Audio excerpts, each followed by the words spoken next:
super excited to our panelists and really jump into this discussion. So today's conversation is planning for change, how mergers and acquisitions are shaping AEC growth. Before we really jump into that, we have a couple upcoming events that we'll be hosting in lieu of a February meeting.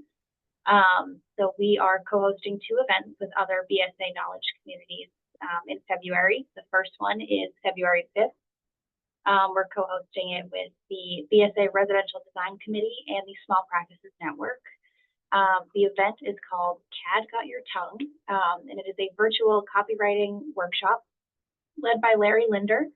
Larry is an award-winning copywriter for architects and others in our industry, and he'll talk about ways in which you can up your copywriting game, from social media posts, email blasts, newsletters, ads, client communications, and beyond. This event will take place on Zoom. It's free to attend and will be held obviously virtually because it's on Zoom. The second event that we are co-hosting is with the BSA Small Practices Network. It is an in-person workshop at the BSA space on February 13th from 5 to 7 p.m. It'll be an interactive in-person session with food where we'll tackle your business development challenges together. The workshop will cover topics like finding clients, following up with them, building strong relationships, and using AI to help with research.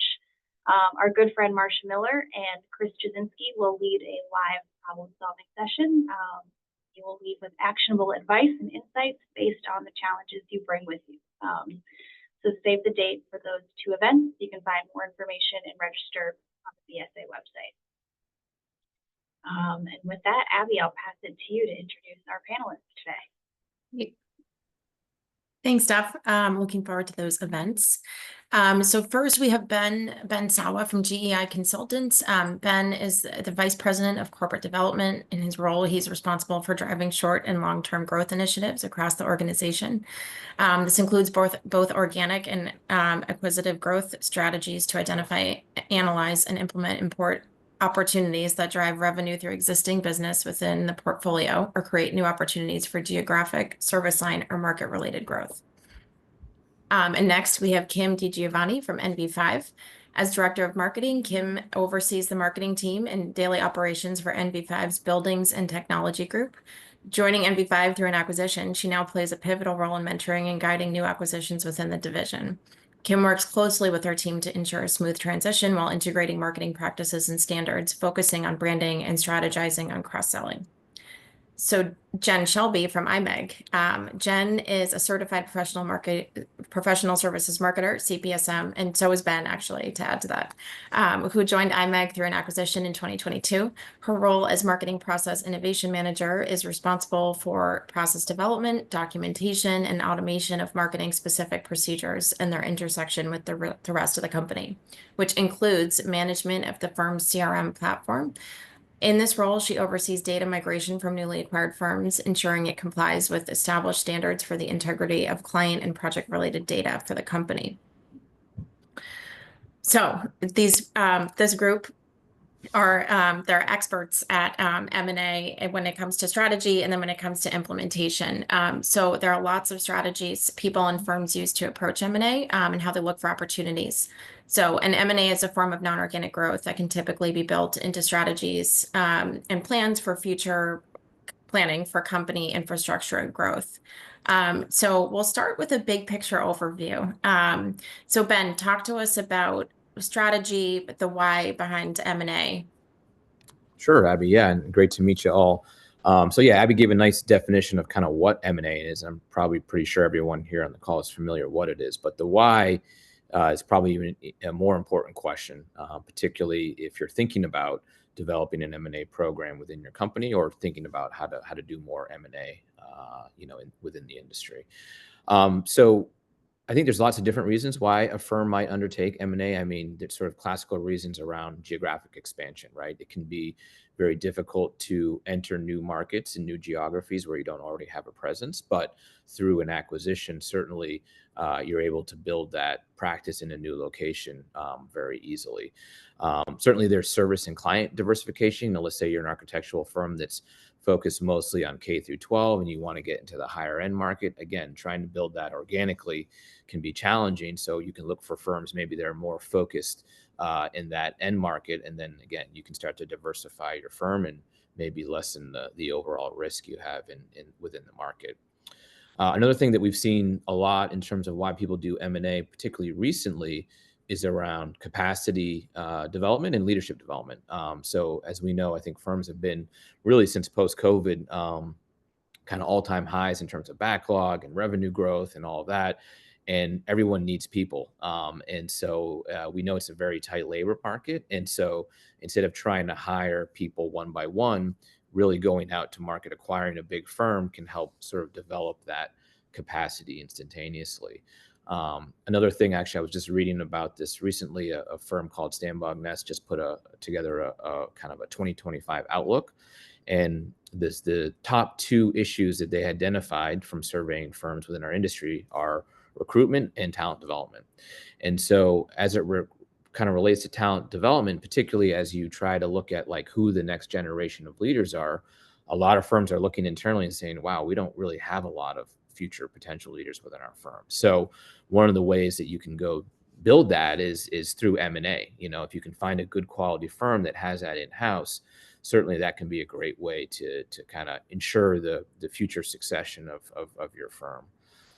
Certainly you can double down in existing services too, right? I mean, if you want to gain more market share, if you want to reduce the competition, you know, kind of reinvesting or investing further in some of your existing markets can certainly bode well. Obviously, you know those markets very well, so sometimes the risk is a little bit less. And then there's always that word synergies gets thrown around, right? So a lot of times firms will look at other firms and say, wow, that they represent a really unique opportunity to combine our talents and maybe have 1 + 1 = 3, right? Maybe we can both grow more than we would organically on our own.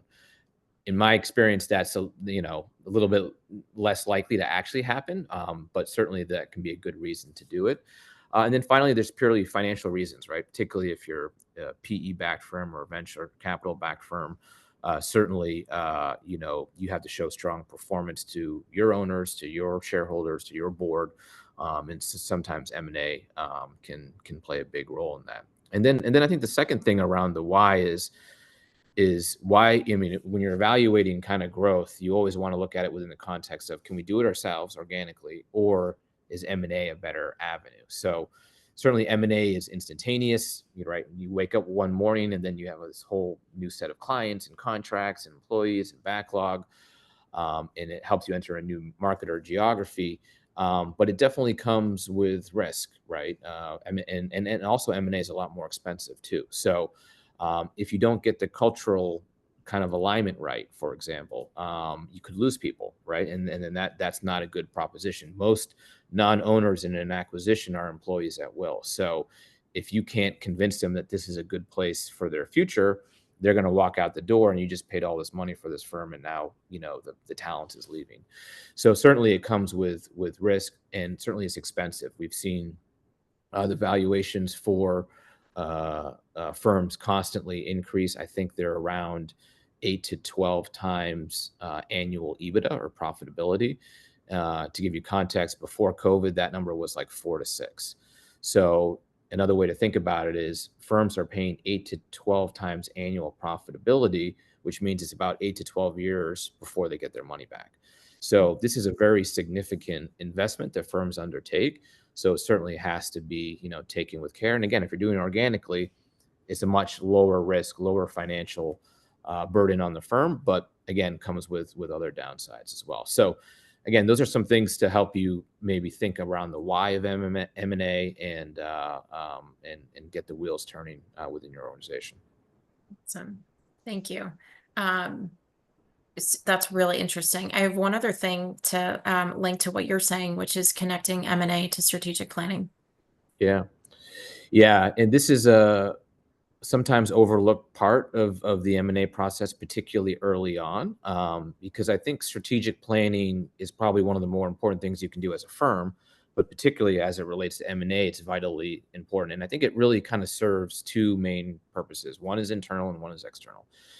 The internal part is probably even more important, because if you're a typical firm in this industry, it's usually not a sole proprietor that's making all the decisions, right? You have a board, you have senior leadership, you have senior owners, principals within the firm that all collectively make the decisions around kind of, firm growth and where to invest.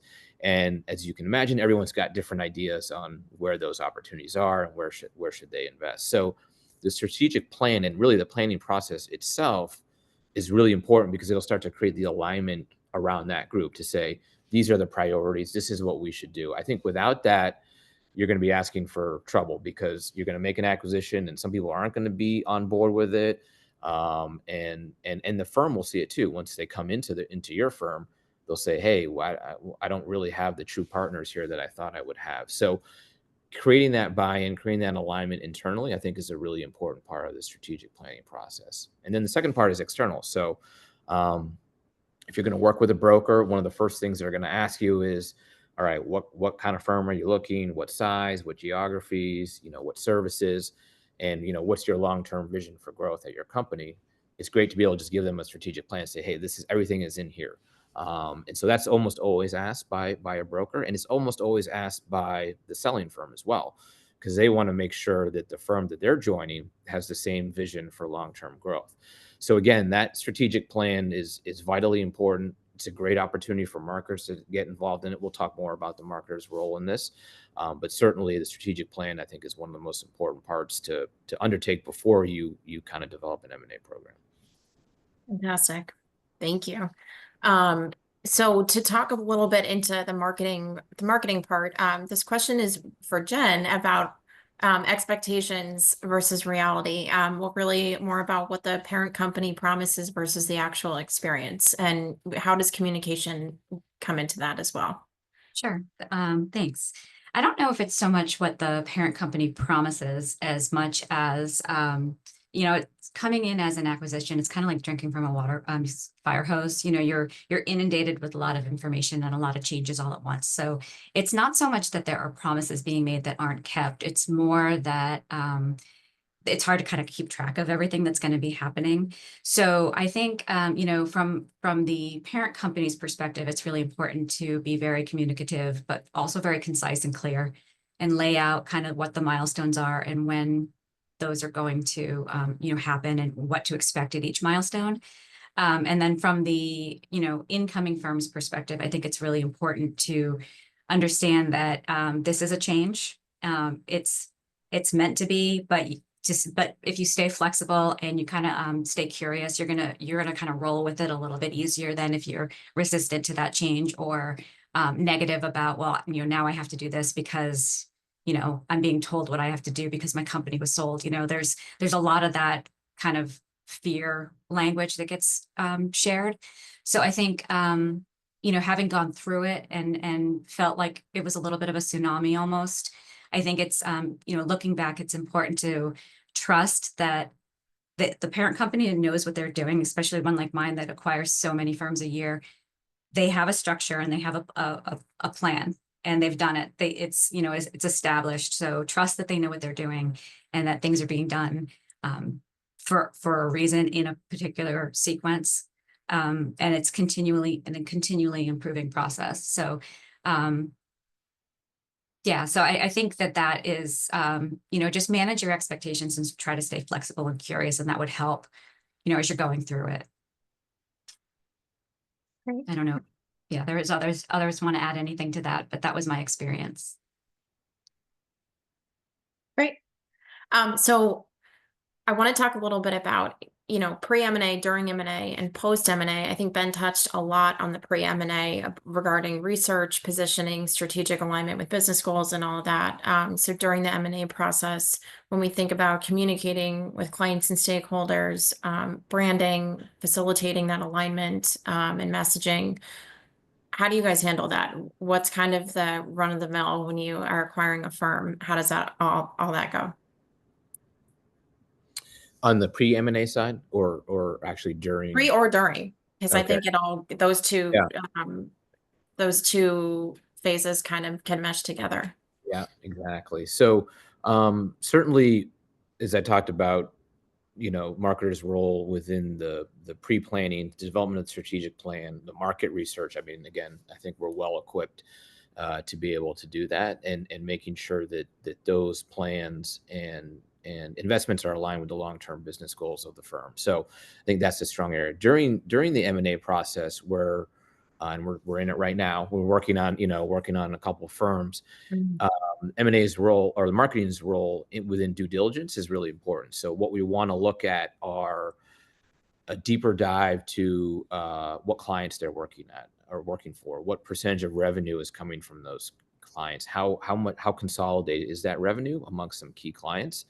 We'll look to measure how strong is their brand, what's their proposal process, how do they go out and win work, and then who's doing that work. Is it really consolidated with a couple key people, or is it spread amongst a large a bunch of project managers? And then we'll also look at and sort of really dive deep into their backlog, because that's one of the main things that you're buying, obviously, in M&A. So you want to understand, again, where that backlog is concentrated, how far does it go out? Is it a couple months? Is it a couple years?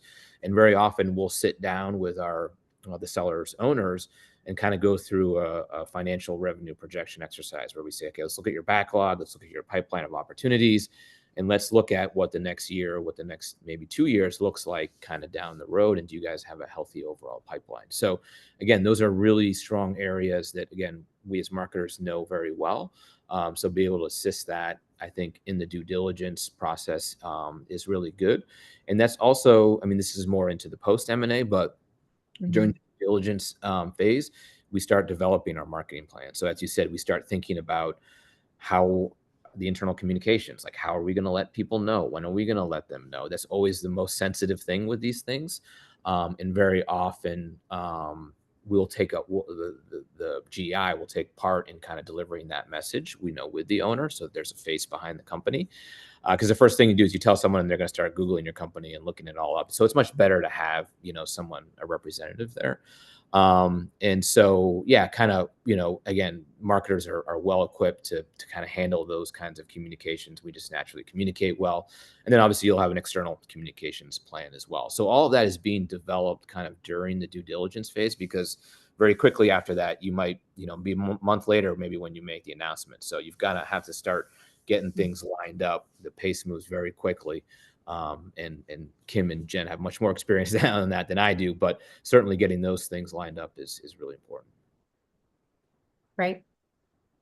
Kim, anything to add? Yeah, I see you unmuting. Yeah, I was just gonna say, I think for us at MB5, we always felt it was very important for our clients to hear from us first about an acquisition. So a lot of times the acquired firm will reach out, whether it's phone calls. I mean, it depends on how long their client list is, but whether it's phone calls, emails, a letter. It's always awful when a client calls or you're on a project meeting and they're like, "Oh, we heard this," So I think getting out in front of it and being prepared to let your clients know kind of ASAP. When the deal is done is extremely important. And I think the other thing on the client side is they should feel like it's almost business as usual, which, it isn't behind the scenes, but I think it's very important for your clients to feel like nothing's going to change, even though it might, that they shouldn't be affected negatively by the acquisition. So when it comes to post M&A, so we kind of covered the pre and during a bit there, but when it comes to post M&A, and we think about integrating marketing efforts, monitoring and refining our strategies, how do you guys typically handle that? I just wanted to add one thing to what Kim was saying. Yeah, please. How she was saying how, the client really shouldn't see anything. It should be business as usual. One of the things that we tried to do is, explain to them how much it's going to improve. And that, this is actually, it's good for the employees, it's good for the company, but it's also good for our clients and the additional resources and services that we can provide to them. So I think that's, trying to get them a little bit more excited about working with a different firm that they may not know as well. And, we've still got the same people, but we've got all this deeper bench behind us that I think that message comes across really well. That's a great way to put it. Yeah, and yeah, well said. And certainly I think post M&A, I think where the marketer's role I think is really important is really supporting the integration. I mean, it is always, and Kim and Jen talked about this. I mean, it's a shock, right? when that firm gets acquired and they have to change systems, they have to change email addresses, they have to change branding and all those things, and that can be tough on people. So really being there to be able to support, particularly the communications and the plan, I think is the most important part of that. And then you will have a marketing plan that will talk about the transition of the branding. We'll talk about the transition of the clients, the reassignment of the contracts, all of that. And again, I think marketing can play a big role in that. I think for all of those things, I would say every acquisition, at least I have done about a dozen of them, they're all different.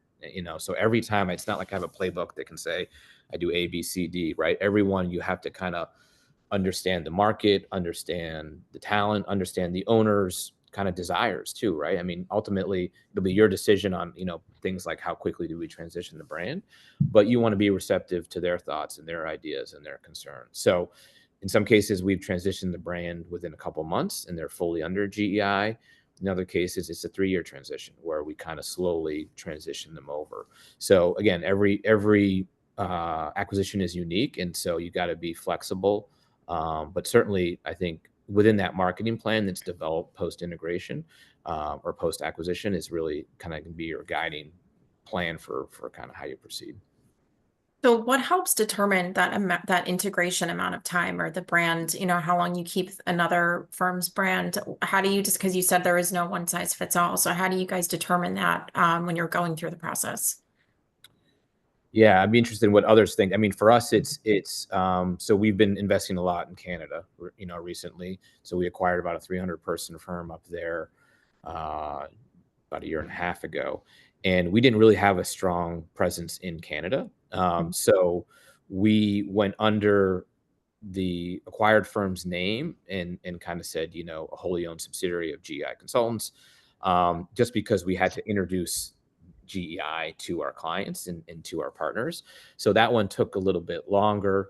Then we acquired a firm in Colorado about a year ago. That one was a very quick transition because we were much well known. We were more established there. And the owners felt, hey, we want to just get people integrated within the organization as quickly as possible. They really kind of pushed the quicker transition. And we said, okay, let's do it. So again, those are just some of the things that we think about when we're looking at the transition timeline. Yeah, I would say so. Just from my experience, I was at RDK Engineers. We had been around since 1897. So, a long time in the market. So we took a full year to transition from RDK to NV5. But I think, like everybody said, it just depends. It depends on your history in the market, how your firm is doing at that moment. The clients that are involved, it gets complicated with the engineering licenses. So there's a lot at play, but we discuss it up front and we have a timeline and we work against that or within that. At first we always keep the name, but we call them like an NV5 company. We file a DBA, then we operate within that kind of, like, we call it like the transitional logo phase, where it's like a combination of both, and then have a date where it officially turns over. But it is very dependent on lots of different factors with each firm. Funny, with us, we're a little bit different in that approach. We have more of a prescribed 3-year graduation period or transition period, where the time to market is very dependent upon everything that Ben and Kim mentioned in terms of how well known we are versus how well known they are, how comfortable the clients are, how quickly you can start operating. But we do the same thing with the transitional logos and the transitional names. It always starts with 6 months to a year is always like the firm name. Now IMEG is how we phrase it, and then you've got the signatures and everything with the new information. But internally, it's a generally a 3-year process. And that's part of those milestones that I was talking about earlier, where, you know, we don't try to push it because we want people to get acclimated and get comfortable with the new way of doing things. And so, you know, Ben, you mentioned the term synergy gets thrown around a lot. It's actually ironic because our M&A group is called the Synergy Group. Like that's their department name, which is just so classic that it, you know, spans different firms and everything like that. But, you know, we do have this very, this like curriculum almost that our new acquisitions go through, and they go through it together, but they can talk to other firms and know how, you know, find out how it's going and what to expect. And then there is actually a formal graduation. I mean, it's not like a party or anything like that, but it is, you know, you are officially graduated, and then you actually, your whole department, your whole team reports to somebody new. You know, you were reporting to the director of like the Synergy Group, and now you're the director of whatever that engineering discipline is. So it's a distinct transition. And all of your systems have transitioned before that, but you know, we are on almost, I want to say, a 3-year, unless there's some type of business license issue that we need to address. Oh, interesting to see the different ways to go about this. Very cool. Before my next question, I just want to let anybody know that's here joining us. If you have any questions, feel free to pop questions into the chat and we can get to them. If there's anything you want to know from our speakers, please feel free to throw anything into the chat and we can get right to it. But Jen, just to keep you talking, what challenges would you say arise often when you're integrating databases and technology platforms and all that? And how do you handle that? Well, you know, data drives this industry, right? And you know, everybody has data. It's either good or it's not so good. And generally speaking, the smaller firms, not always that great. And it's a lot to kind of keep up with and maintain, and it's very hard to automate, I think. But I would say that one of the things that's really important is, as the parent firm bringing new firms in, you know, you want to make sure that you have a established structure in place that can accommodate the review and the input and the migration of that data. I think it's important to know exactly what you're dealing with, what your requirements are, what type, like the format of the data that you need to put into your own system, and also how you're going to apply that to new, you know, to new firms coming in. And in our case, we have 3 major platforms that we use, and I only manage the CRM. We also have a finance platform and an HR platform, and they all sync together. So there's a sequence of like when employee data comes in and how those are, you know, identified in the systems and what comes over in a sync. So it's really important to understand how that all integrates, because when you're bringing in a migrating firm and you're reviewing it, you have to then take that, scrub the data, and apply those new parameters on top of it all. So I would say, you know, the challenge is getting that data in, reviewed and processed properly and quickly, because everyone wants their own stuff in the system. And then you have to go through the whole dedupe process where, you know, we might have all that information in our system already. So then you have to manage the expectation of the incoming firm to say, like, you know, we're not going to import this, but we will build, like, we'll connect the relationship so that you're not losing that connection to your clients. We can still track it back to you. So I think assuring the clients that is important, that's going to happen is important. And then the other thing I would say regarding data is, whenever possible, if you can find out during the due diligence or, you know, early days what type of data and what type of systems the incoming firm have, then you have a better chance. Those of us who are, you know, migrating and have a better chance of, you know, reaching out and getting, you know, who is the contact at that firm. It might not be the principal or the president, but it might be, you know, someone in accounting who, or a senior admin or someone who runs the systems for that office. You just really never know who you're going to be talking to. So find out who your contact is, find out what systems they're using, how easy is it to export, who can export it, do you need credentials, do you need an open API, you know, make friends with your IT department because they can help you in a lot of that. And they can teach you things like Power BI that, you know, I'm starting to learn. So, you know, there's a lot that goes into it, but staying organized and staying on schedule and knowing what you're dealing with is really kind of the top level help I would advise.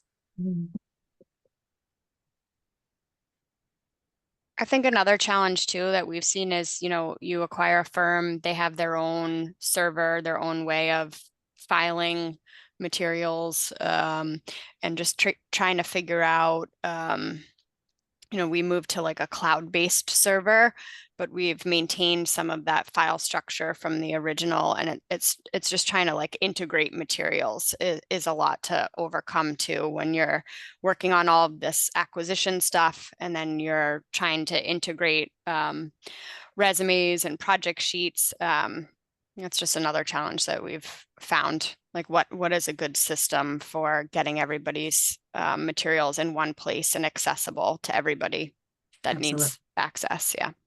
Absolutely. And Yeah, that's part of our synergy group, sorry, is just, you know, have a group of people who go through the actual files and mine the information, you know, the qualifications for that kind of data, and then convert it over to our system or our, you know, layouts. Sorry.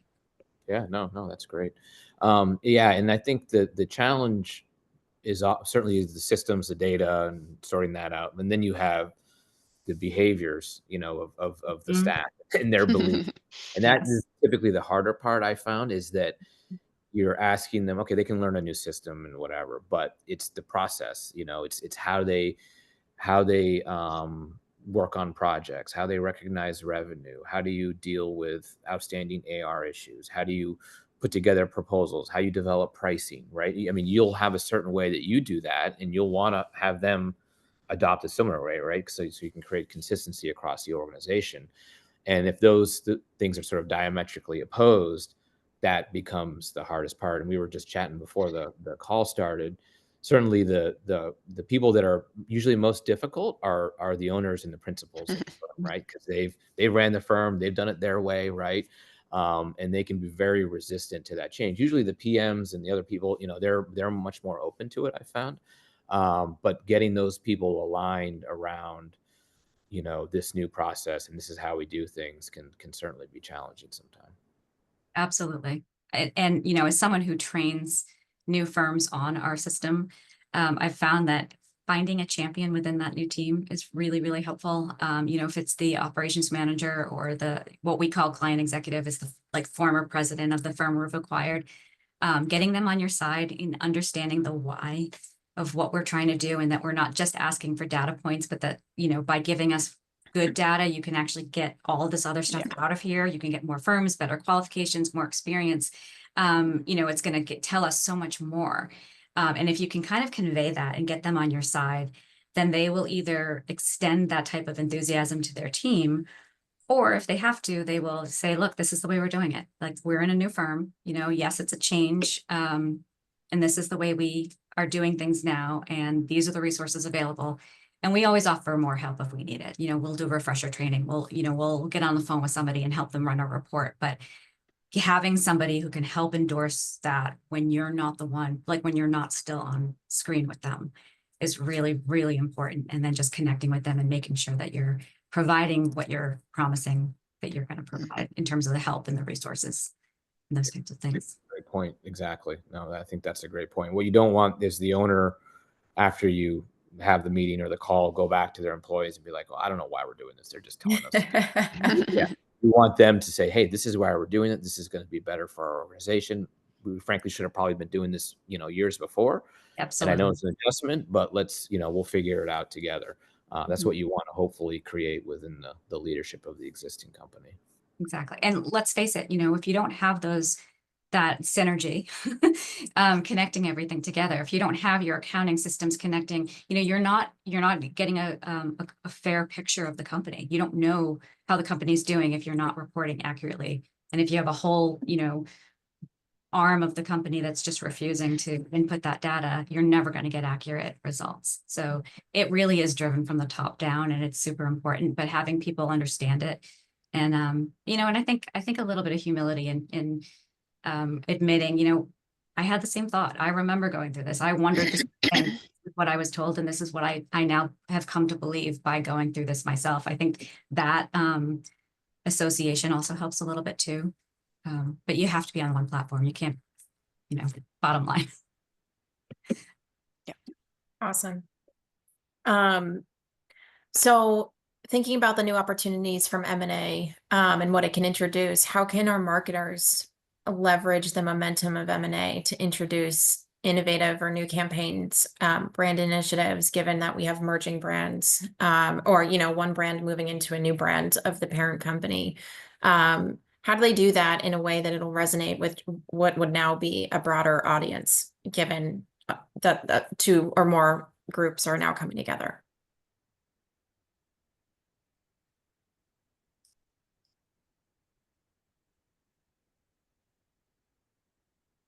I don't deal with the brand integration all that much. I'm more on the nerdy internal data things. So Yeah, this isn't gonna totally answer your question, Abby, but I think when we acquire a firm, the first thing I do is go to their website. I'm like, please have a marketing person.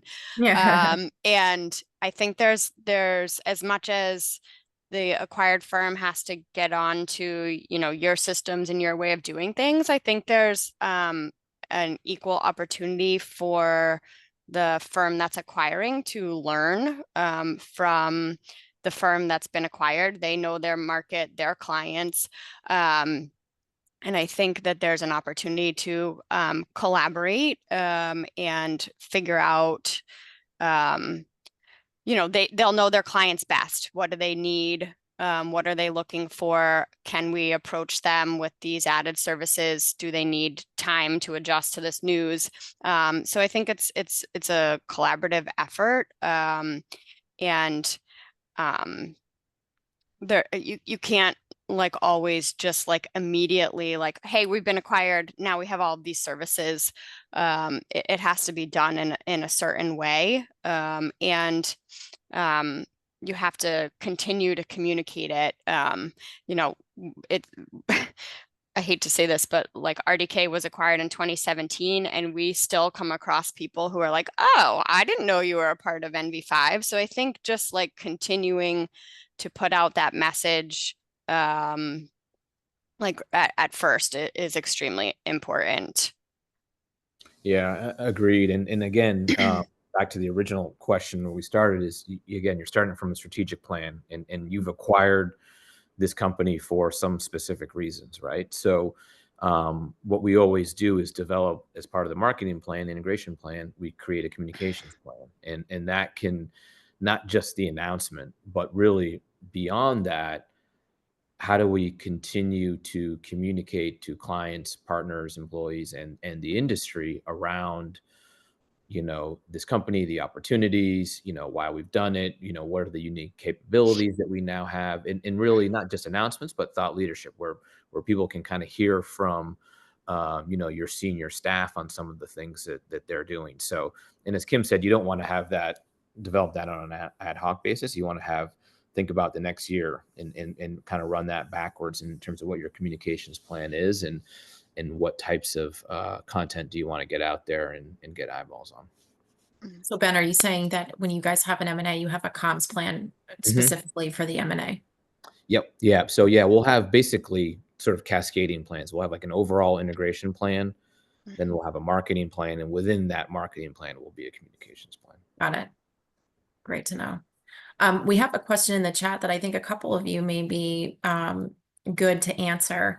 How do you handle various language and cultural differences when acquiring a firm in a different country? How do you seamlessly adapt templates, for example, proposal templates, to cater to a new market while not deviating too far from your current processes?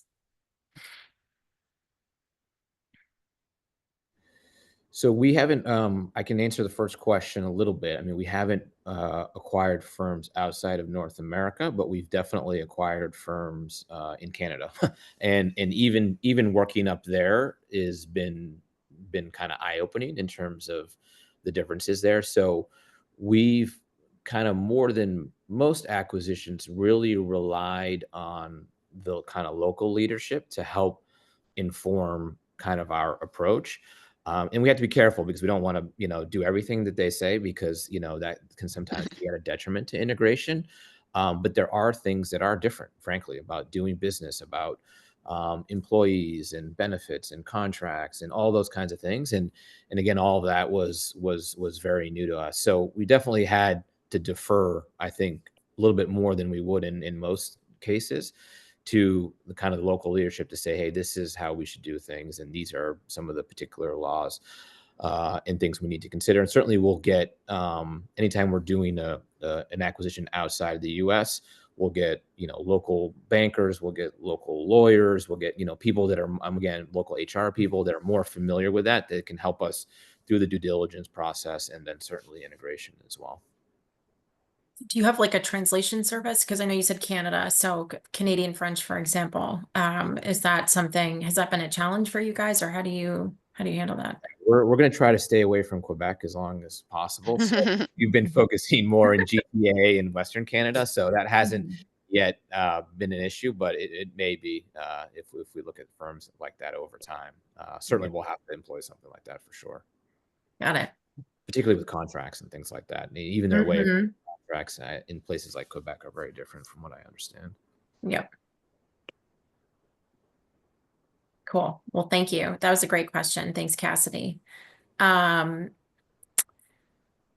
So if we talk post M&A, what metrics can marketing teams track to gauge the success of their efforts during M&A, during and after M&A? And I know that sometimes metrics can be abstract, but how do you feel like things are successful? How do you feel like, how do you determine success, or for lack of a better word, failure in certain areas of M&A when kind of all is said and done, or, as you're going through the process? How do you find those marks, and what do they mean? Yeah, I can give a couple of thoughts. So I think, so we have kind of financial, and then we have non-financial. So from the financial sense, you want, again, back to the 1 + 1 = 3, you want 1 + 1 to equal 1, at least in the beginning, the first year, right? You don't want to lose money. You don't want to lose people. So typically, you look at the last year of performance and EBITDA, and let's say we want to at least match this in year 1, and obviously, hopefully, get something even higher than that. So typically that becomes kind of the floor, if you will. And then again, as you've done your financial modeling, that was part of the valuation, you've done financial projections, you've probably built in some kind of pro forma and kind of budget, at least for the next year, but probably even, much further than that. So that becomes kind of the guideline for us as well. And we do look at that at least in the first year. Sometimes after that, they become much more integrated in terms of their financial system. So it gets harder to track some of that stuff, at least for us. But definitely the first year, we look at their performance and we say, okay, are they at least meeting what they said they could do and what they had done before? So that becomes a key metric. And then you have, again, all the other metrics that are built into your integration and marketing plan in terms of developing new clients, winning new work, looking at the opportunities. Which ones of those do you want to kind of win? And then all the other, sort of qualitative and non-qualitative things as it relates to integration in terms of system transfer, getting employees on your benefits programs. I mean, all of those are milestones and wins and metrics that you want to measure. We don't do a formal engagement or survey, although I've thought about that in the past to really understand from not so much the owner perspective, but the employee perspective on how that's going. So, but we do make kind of a concerted effort to go out and visit with them frequently, check in, how are things going, particularly around the 1-year anniversary, and see what people are thinking of everything, what issues they're having. And usually that can be a great way to maybe see if things are on track, or maybe adjust if things are not on track. So those are kind of some of the soft and hard metrics that we look at. That's really helpful. One of the things we like to do too is just try to share some of those success stories internally.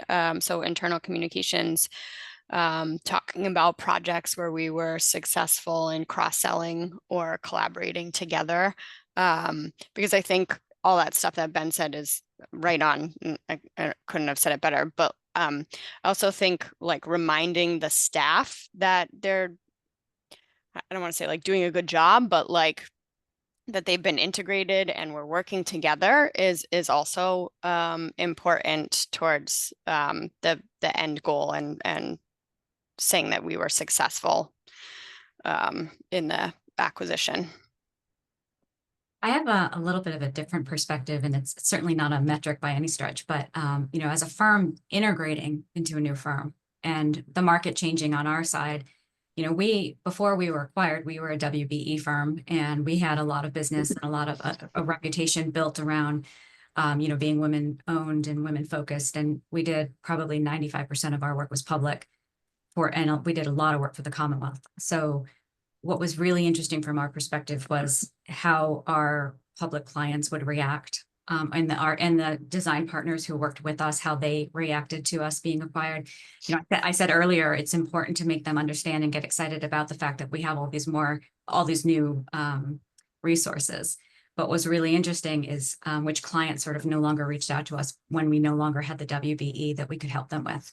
And what was really, in some ways, disheartening was being on, you know, the public selection panel meetings and hearing your application be, you know, reviewed by the selection board, and hearing, well, you know, they used to be AEI, now they're IMEG.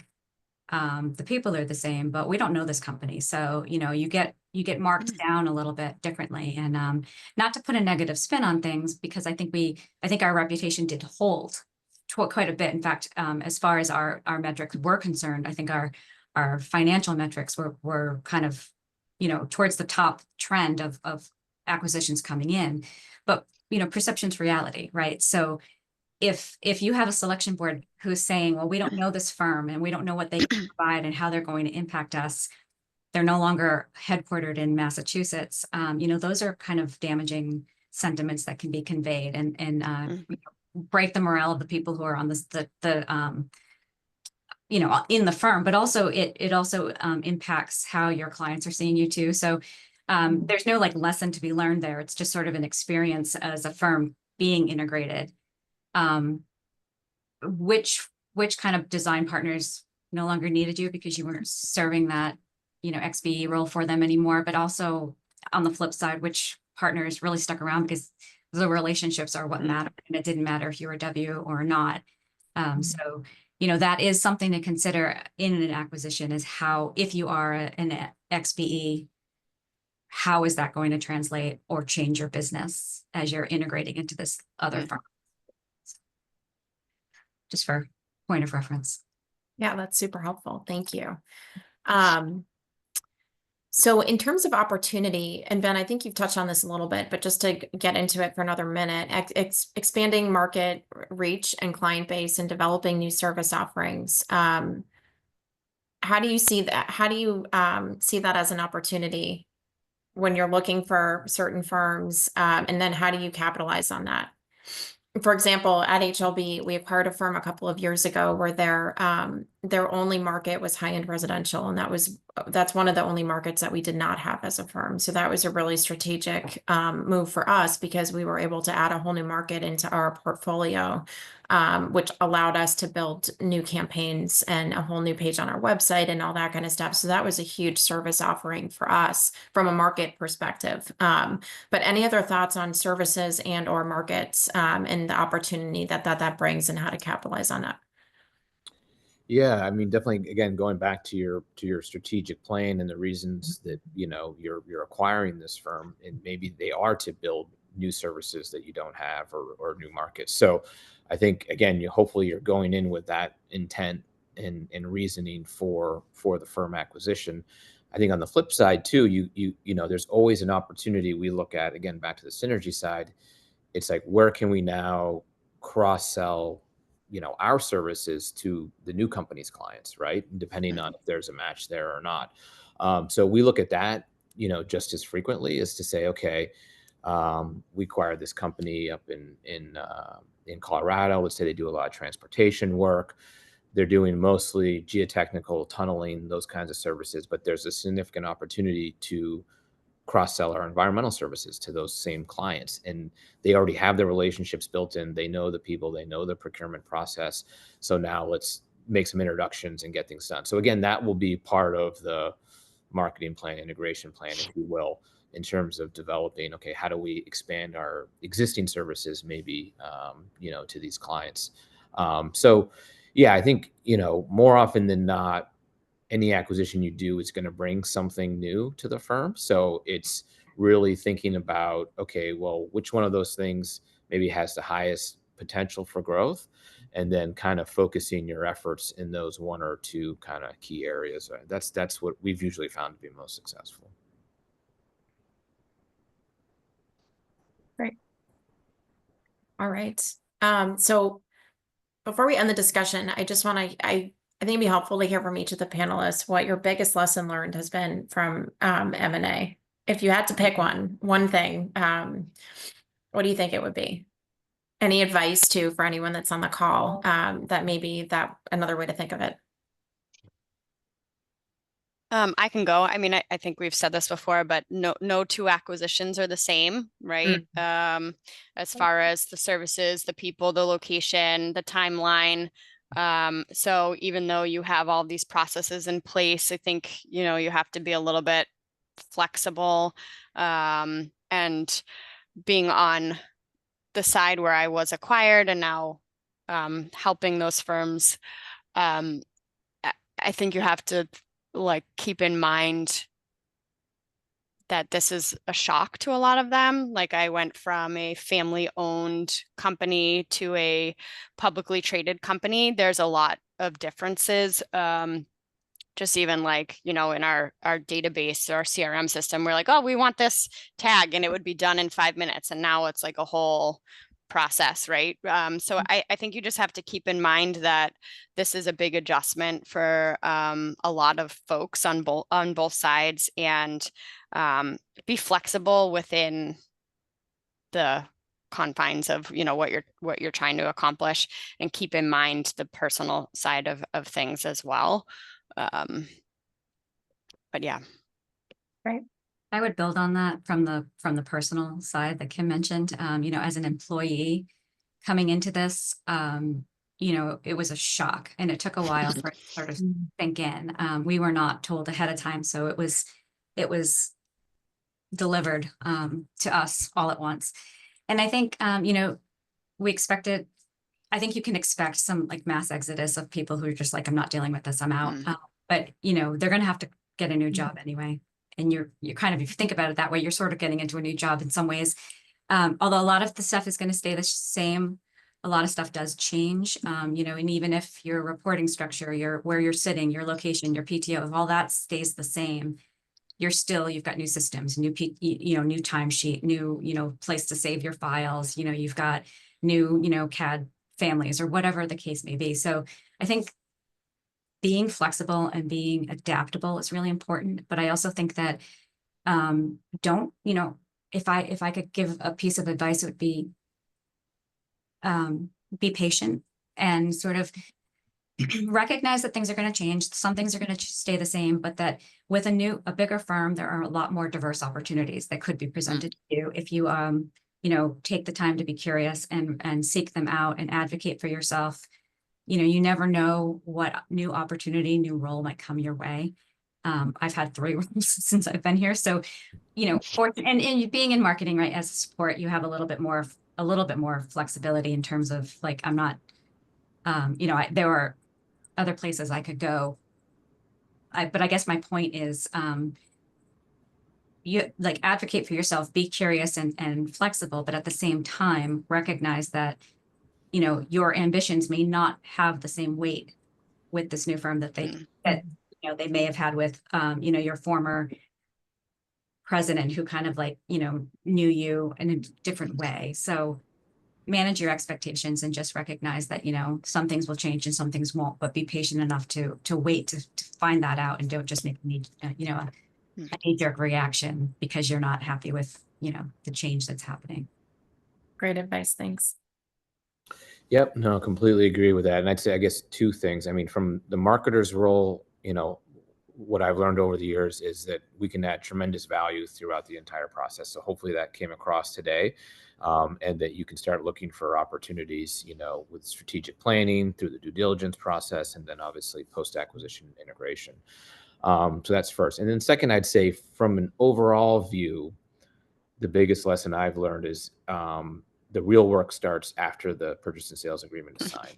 Right? I used to always think like, oh, okay, you know, I just worked on an acquisition where I spent about a year trying to court and talk and go through, transactional structures and legal issues. And we finally got to the point where we signed it and we're like, oh man, it's great, but so it takes a lot of work to get to that point. I don't want to diminish that, but even more importantly is the integration efforts. And so I think in the past, sometimes we've kind of not taken that as seriously, maybe. I mean, in the sense that we kind of just allowed things to happen rather than being more prescriptive about ensuring that we had good quality communication. We had boots on the ground.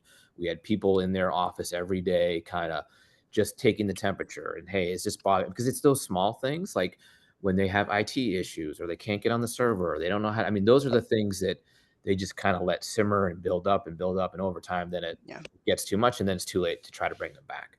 But if you've got people there on the ground, particularly if you're opening up in a new geography, having your people, having your leadership there, having a presence on a weekly, daily basis, particularly in the first 6 months, I think is critical. So we now kind of make that a standard part of what we do.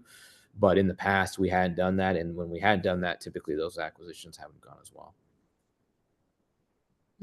More great advice. Thank you. This was a fantastic discussion. I'm assuming no other questions from our attendees, given that the chat is currently quiet. So thank you to our panelists for your time and expertise. We really appreciate it. Take a look at the BSA website for upcoming events, as mentioned at the beginning of the of our event here. And thank you everyone who joined us. We appreciate it. I hope everybody has a great day. Thank you. Thanks. Bye. Thank you.